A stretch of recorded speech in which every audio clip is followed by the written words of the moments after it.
Behind the Story with Naomi and Lisa, where we find out what the story is behind the story.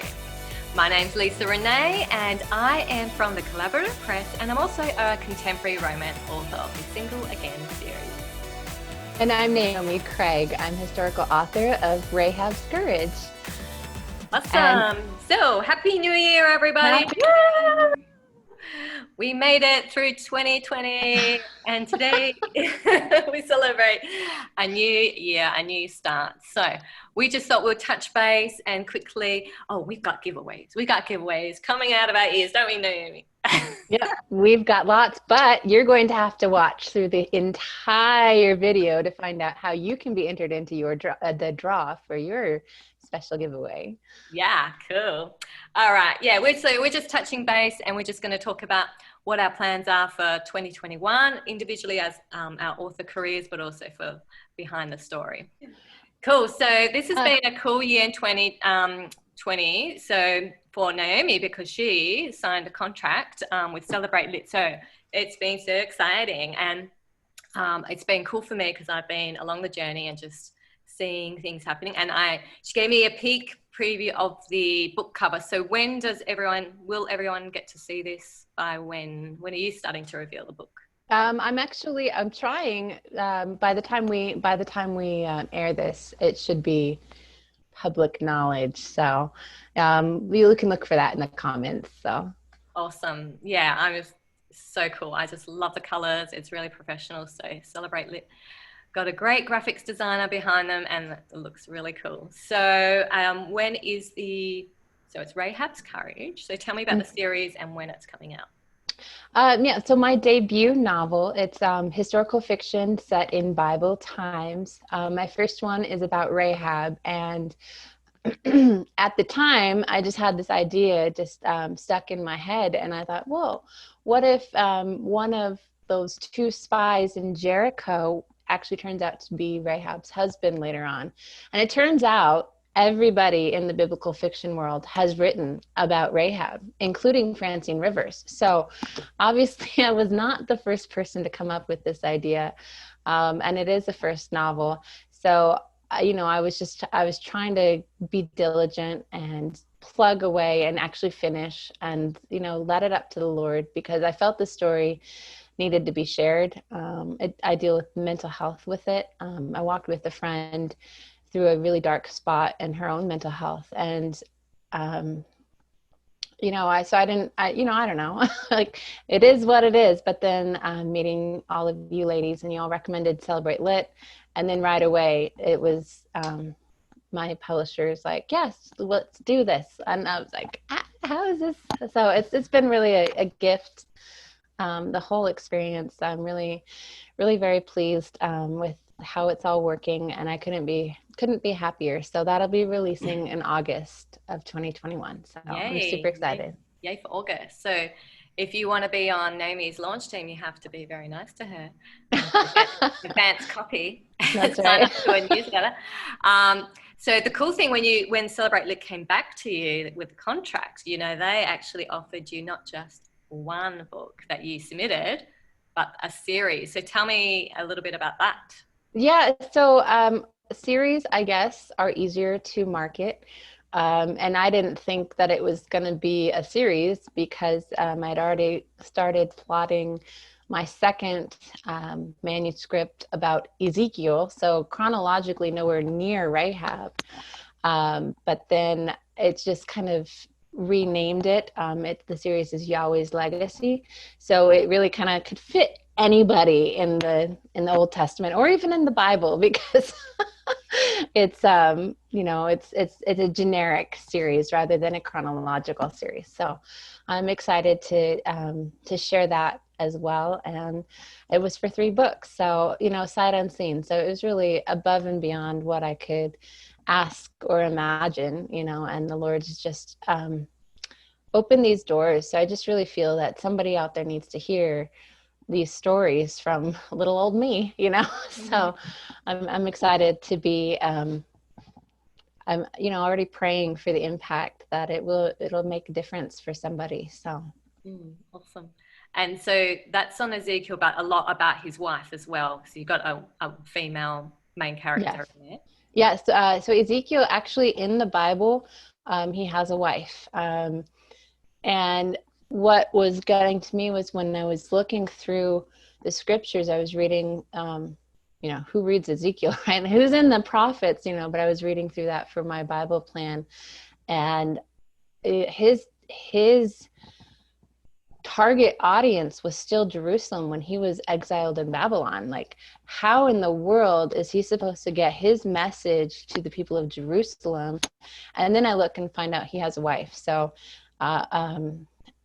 now a lot of her story is imagined, is my imagination, and just seeing how she can serve alongside him in a ministry to a people, I don't even know how far away it is, thousands of miles away. How can that happen? So it was, my husband is a pastor, so we were in a place where, some of this is my story, like how to serve alongside your husband, and like the tagline for her is like, she feels, how can you serve the Lord when you're so far away from the temple? But just really kind of growing and maturing in that. So it's really been, this one has been a lot faster to write because I know a lot more what I'm doing. So the first one was like 3.5 years. Wow. To the point where I submitted it. And so now I'm on target to complete it in a year. So I'm proud of myself as an accomplishment. And I'm just rereading the story right now. And I was like, wow, I like how this is going. So You want that, don't you? That's yeah. and it's a biblical fiction. You've got to be even more, careful and accurate, but also, the history of it and the time. So it does take a longer time, and your word count's going to be a lot longer than contemporary. So you're giving yourself a year sort of for each book. Is that the plan? Yeah, that seems to be a good spot for, I know a lot of some biblical fiction authors are going to be doing one a year. So or if nothing else, that's what I can do. So, so Cool. All right. Well, I can't wait to read that and have a look. So January I've got free. I want to start plotting out my first for Celebrate Lit. So they've got another series coming up. So they did the Independent Island series, which right. Tabitha Bolden, our friend, is in. And so that's been doing really well under Shatona Havoc's. She's overseeing it.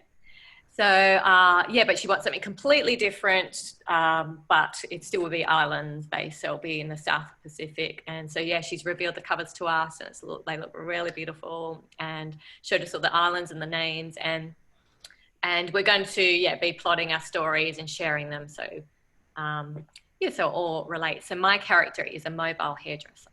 So that'd be cool. Wonderful. Yeah, that'd be really to change exciting. her name because originally I had her as Caitlin, and then I realized I stole that name from the book I just wrote in November. so That's funny. So when do you first submit, and then when is it supposed to come out for Celebrate Lit? Yeah, well, I have quite a bit of time. I've got till September to submit the manuscript. So, but I was hoping to have one done and maybe like another one plotted or a second one done. So that'd be. Yeah, no problem. You got this. It's contemporary romance. It's much easier, I'm not going to say. So also because with the traditional publishing, when you go, whether it's a small publisher or a large publishing house, things are a lot slower. So I'm fortunate that I'm allowed to hybrid, so I can do indie publish as well. So I've got my my own series, the Single Again series. So I released Polarized Love in September, and I do have an idea for number 4. So whether that happens in 2021, I don't know. But so I just finished writing a new series, which is for traditional publishing. So it's with my agent, and that will probably take a couple of years. That's exciting. So you actually submitted it then? Yeah. So, well, yeah, the premise and the 3 chapters, and Oh, then great. yeah, by the time this video goes live, I would packed it away, finished it off. So, just waiting I for guess your because right feedback. now when we're filming this, I'm still reading it. So. Yeah, that's right. So yeah, January, hopefully, depends how quick you guys are. So, Well, I yeah. mean, we were just talking earlier too about like where you don't feel like you're being helpful because the writing is good and the story is so good, and it's just like I'm not being any help right now. So I don't know if that's good or bad because it is a very captivating story and I'm really getting into it. So Yeah, well, that's sort of how it is, and I think with contemporary romance, how I my approach is because it's just the focus really is on the story and the characters and their emotions, yeah. and I get told my editor tells me off if I get too fancy, and but even Grammarly like checks and says this is more of a choose a better word, that's not so for a less unknowledgeable audience. It says. I think it's not that, so like things like sniggered or snickered or something like that, it's in historical fiction, but there's certain Sure. words. We don't, I don't say We that. don't talk like that We sniggered unless you're quoting like Eliza Doolittle all the time, which it. you So yeah, might find interesting. it's a challenge, you've got to keep it real. And each book I've written, I'm getting more comfortable with writing the dialogue and the internal dialogue how we would naturally talk and not so it means breaking rules of fragment sentences and stuff like that.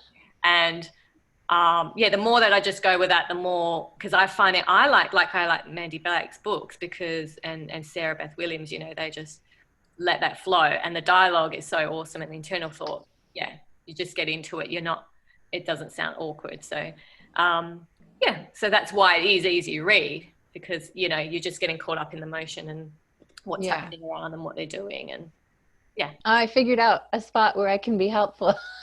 I can check your Australian to American words. That's where I can be helpful. Yeah, that's right. Very good. Yeah, so it's good having a group where I have you guys, and also a little group about 50 people that my launch team, which I might ask some questions about in America and stuff. So because my story ended up going into Christmas time and it's snowing, but I don't know how much snow there will be. Would he be having to shovel the path? I don't have Yeah. seen snow. So. Yeah. We don't get a whole lot of snow. I'm in a deserty, even in the mountains of Arizona. I don't get snow here, but Yeah. I wouldn't know. Yeah. So, and I've got a author friend that's she's in Idaho, but Idaho Springs is not the same. No, but it would be a lot closer. I think Idaho's going to have a climate. If you have someone like that, you're going to have snow. Yeah. Um, So yeah, so it's all good even fun. even in the northern part, this might be surprising. Like we have we have sand and dirt and cactus. Excuse me, but then you go 2-3 hours north to Flagstaff, and it's like known for skiing, snow Yeah. skiing. So Yeah. Arizona's very, very odd. Yeah, so I'm in the West Australia. We don't get snow, but over in Victoria, Melbourne way, yeah, they've got mountains. But it is, yeah, a skiing. It's not like snowing in the suburbs or anything, really, as far as I know. Basically, you have to be right up high in the mountains, to get some snow. And there is some skiing, but yeah, I should do some skiing. Because I must say, Melbourne, it's just raining. Like the 4 times I've been there, even in summer, like it just randomly rains, just flash rains. Then it's sunshine and rain, and so if I went there for a reason to go skiing, yeah, that'd be cool. See some snow. Yeah. I Oh my can make gosh. it in my blender. I have a Thermomix, and I've seen snow in my blender. Nice. Nice. So do you do personal New Year's resolutions? Yeah, I don't really do those, but my husband and I, we do. He likes to reset and chat about where we're going for the year, and And we do that on an anniversary as well. He likes to, yeah, with our marriage and what we learned and where we're going and all that kind of stuff. So reset. And so probably a bit of that. But yeah. And I suppose I should do some goals, shouldn't I, Naomi? Should I do some goals for my writing? Or just let my Well, you know, give me goals? you've got the September goal. You got this. Yeah, I was saying to you before with Mandy Blake that yeah, I've recorded my first book, narrated Yeah. it, so just Yeah, gonna you need finish to off get that editing. finished. Yeah, so that'd be cool. Maybe that can be added to the That's a list. good What goal. about you, Naomi? What's your goals? Well, so I don't do like, so most people, at least here in the US, are I want to lose weight, I want to eat better, I want to read my Bible more, you know, like I want to, but then like the gyms are closed or empty by February. Like nobody can hold on to it. So lately I've done like a one word, which is more like a character trait that you can kind of filter everything through. That's a Um, and then you find a scripture that goes along with it. Like this word this year was pursue. And actually there's a passage, a really neat passage in Ezekiel about, it's talking about how poorly Israel's leaders, Judah's leaders were being, like they weren't being good shepherds. But you know, if you see as God as our good shepherd, our good shepherd, then here's what God as a good shepherd is doing. He is binding up the wounds of the broken, and he is feeding his sheep, you know. So I kind of like made that my theme passage, I guess. So, you know, but then you get to like now and you're like, how did I do with this one word? And I think in some senses, I was pretty true to it with the pursue, like pursuing the writing and pursuing stuff like that. But then, you know, 2020 kind of got crazy. So as far as like, there's a lot more I could be doing as far as, you know, with so far as of right now, we're still limited on our kids programs at church, you know, and for a while I was trying to do like a YouTube video for a Sunday school type of thing. And I just kind of fell off on that, you know, so I see where I can improve. So I don't know what my goal is for next year, but it'll be one word or phrase. Keep it simple. Well, Yeah. maybe I should copy you and get a theme and a one word and a scripture. Yeah. That's a really great idea. Yeah, because you can filter if you are concerned about, you know, health or your marriage or something like that. If you filter it all through every aspect of your life, should be able to filter through that one word, and then you don't feel like, I mean, I don't know about you, but when I don't meet goals, I'm like, I'm such a failure. You know, I can't do anything right, you know, like, so, you know, this is a little bit more filled if you Yeah. can still improve. That's good. That sounds good. So, any of our viewers, I mean, we'd love to hear your comments. You know, what do you think about New Year's resolutions? And as a Christian, you know, have you heard of this? Would you do a scripture that you hold on to? And yeah, what do we do? What do we when we fail our goals? You know, like I feel I've seen authors, for example, writing goals. You know, at least they've done a goal for 30 days. They want to get to this word count, maybe 50,000 words, but they got to 30,000. That's 30,000 they didn't have, so it's pretty awesome. So I think it is worth, you know, reassessing and having goals and looking at the past and looking forward to the future and making changes. So what is something that you have, like a writing trick or maybe a place that you want to improve on? Pick one of those. How about you? What did you just learn recently, or what do you want to improve on? Right. Well, I want to make it easy on my editor and just do the pre-edits, like just get better at sentence structure and things like that. So I have actually been learning. There's some things that haven't been easy for me, and then I been learning and doing examples and practicing, like, and sinking in finally. Oh, that's it, you know, because I remember homeschooling. I've homeschooled all my children at some stage, but my each time they get into the grammar stuff and prepositional and past tense and this tense and and it gets quite complicated, and it's like grade 7 for them, like. And I just like, I said to them once, I know it's like really tedious. You won't need this in real life. So And yet, here you are. And then now, like, I'm like, no, I actually really need to understand this, you know. So, yeah. And my daughter, she likes writing too. She's 14, and she's starting to write fiction. But yeah, she's been learning. It is a bit tedious, some of the stuff, but. Yeah, so actually can use it in real life. Yeah. Who would have known? Well, I'm in my 40s and having to do school again. No. I actually feel like I'm absorbing a lot more this round because I homeschool as well. I think I'm absorbing a lot more than I remember retaining back then. So yeah. Like, Yeah, definitely. I've learned a lot from homeschooling. All this stuff I learned as a kid or high school, just yeah, who cares about it back then? That's it. You just want to get to lunchtime and recess. Right. Cool. So tell us about these giveaways, Naomi. How can our viewers get some giveaways from us? Yeah, so we have a Amazon gift card or gift voucher, depending on how you feel like saying it. And to be entered into that draw, it will be for $10. If you share this video, whether it's on Facebook and we'll link it on Facebook as well. So just come back to the original place and mark done.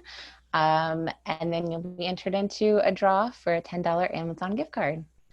And we will, when do you want to draw that by? That'd be... Shall we do it on the 15th? Yeah, on our next live, yeah. Next episode, yeah, cool. All right, so January 1st, this is the $10 Amazon gift voucher. So all you need to do is share any of our YouTube videos or our Facebook posts for this episode. And then wherever you are, whether it's on YouTube or on our Facebook, just write done. So Naomi has her own YouTube channel and myself, and I have the Collaborative Press. We all post on all of those platforms. And so wherever you see it, just click the share button and write done. So it's just easier for us. And then we'll probably do the old fashioned way, won't we, Naomi? We'll put some papers in a hat in a bowl. This is can you see this? This is my, that's my monthly draw bar. You do. So if you want even more giveaways, follow Naomi because she's doing them all the time. She's giving away books, paperbacks, ebooks of other authors with her reviews. And we also have our own novellas. Now, Naomi she's such a cool biblical author. I just love this story. Now, I must warn you, it is a bit full on at the beginning. Okay. It's like right in the action. And so I've got a rom-com, which is something about throwing up on someone, but it's a bit more funny. And Naomi's got one. Tell me about your one, Naomi. Oh yeah, I guess I have throwing up too, don't I? This is on Desolate Heights. It is a free novella, and it's about Balaam and his talking donkey. So I think it's not as well known that Balaam actually was not an Israelite. He was a pagan, and he has a bad name the rest of the Bible for how he caused Israel to sin. So it does start out, he's pretty rough. But